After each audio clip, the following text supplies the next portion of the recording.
Dalam sebuah kabar dikisahkan bahwa ketika Allah Subhanahu wa Ta'ala ingin membangkitkan makhluk-makhluknya setelah peristiwa hari kiamat, maka dari itu Allah Subhanahu wa Ta'ala akan membangkitkan makhluk dimulai dari para malaikat, kemudian Nabi Muhammad sallallahu alaihi wasallam. Lantas bagaimana kisah Nabi Muhammad sallallahu alaihi wasallam ketika dibangkitkan setelah para malaikat? Yuk kita simak untuk cerita selengkapnya.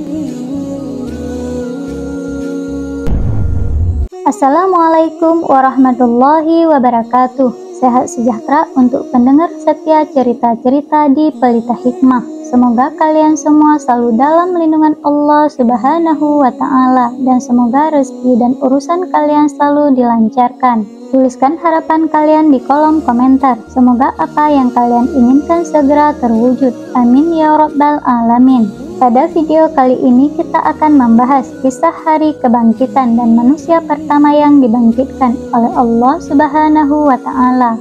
Manusia yang pertama dibangkitkan saat hari kiamat kelak adalah Nabi Muhammad sallallahu alaihi wasallam. Dalam sebuah kitab Daqaiqul Akhbar dikisahkan, setelah hari kiamat tiba, Allah Subhanahu wa Ta'ala akan membangkitkan 4 malaikat untuk menjemput Rasulullah sallallahu alaihi wasallam. 4 malaikat tersebut adalah malaikat Jibril, malaikat Israfil, malaikat Mikail, dan malaikat Israil. Setelah kebangkitan para malaikat di atas, Allah Subhanahu wa Ta'ala kemudian membangkitkan malaikat Ridwan dan memerintahkannya menghiasi surga untuk Rasulullah sallallahu alaihi wasallam dan umatnya.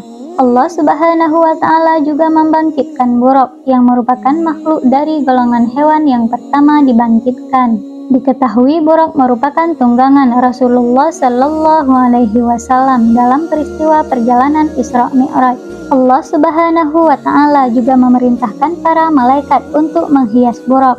Setelah itu Allah Subhanahu wa Ta'ala memberi perintah kepada para malaikat untuk pergi ke makam Rasulullah sallallahu alaihi wasallam. Lalu Buraq bersama 4 malaikat kemudian menjemput Rasulullah sallallahu alaihi wasallam dan membangkitkan dari alam kubur. Para malaikat turun ke bumi, di mana pada saat itu bumi terasa hampa dan rata. Dengan kondisi bumi yang seperti itu, para malaikat sempat kesulitan mencari makam Rasulullah sallallahu alaihi wasallam. Namun sesaat kemudian cahaya muncul dari makam Rasulullah sallallahu alaihi wasallam. Para malaikat pun mengetahui bahwa cahaya tersebut merupakan pertanda keberadaan makam Rasulullah sallallahu alaihi wasallam. Dan para malaikat langsung menuju ke makam Rasulullah sallallahu alaihi wasallam. Lalu malaikat Jibril memerintahkan malaikat Israfil untuk menyeru kepada Rasulullah sallallahu alaihi wasallam dan membangkitkannya. Meski hal tersebut merupakan tugasnya, malaikat Israfil enggan melakukannya. Malaikat Israfil justru meminta malaikat Jibril untuk menyeru kepada Rasulullah sallallahu alaihi wasallam. Malaikat Jibril pun merasa malu sehingga tugas tersebut kemudian dilimpahkan kepada malaikat Mikail. Namun saat malaikat Mikail menyeru kepada Rasulullah sallallahu alaihi wasallam untuk bangkit dari kubur, Rasulullah sallallahu alaihi wasallam tidak bangkit dari kuburnya. Kemudian para malaikat pun meminta kepada malaikat Israil. Malaikat Israil menyeru kepada Rasulullah sallallahu alaihi wasallam, namun lagi-lagi tidak terdapat tanda-tanda kebangkitan Rasulullah sallallahu alaihi wasallam. Kemudian malaikat Israfil mencoba menyerunya, tapi juga tidak berhasil.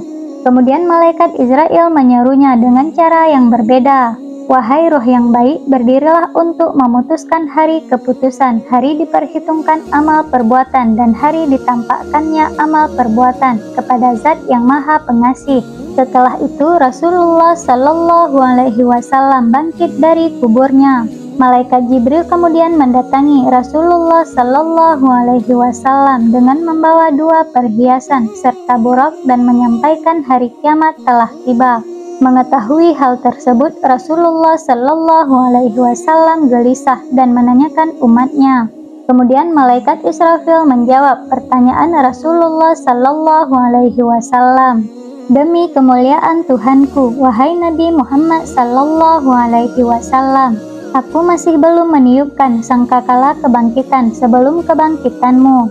Mendengar hal tersebut, Rasulullah Shallallahu Alaihi Wasallam tersenyum dan merasa lega. Sebab Rasulullah Shallallahu Alaihi Wasallam khawatir jika umatnya telah dimasukkan terlebih dahulu ke neraka. Begitu mulianya Rasulullah Shallallahu Alaihi Wasallam masih memikirkan umatnya sampai di hari kiamat kelak.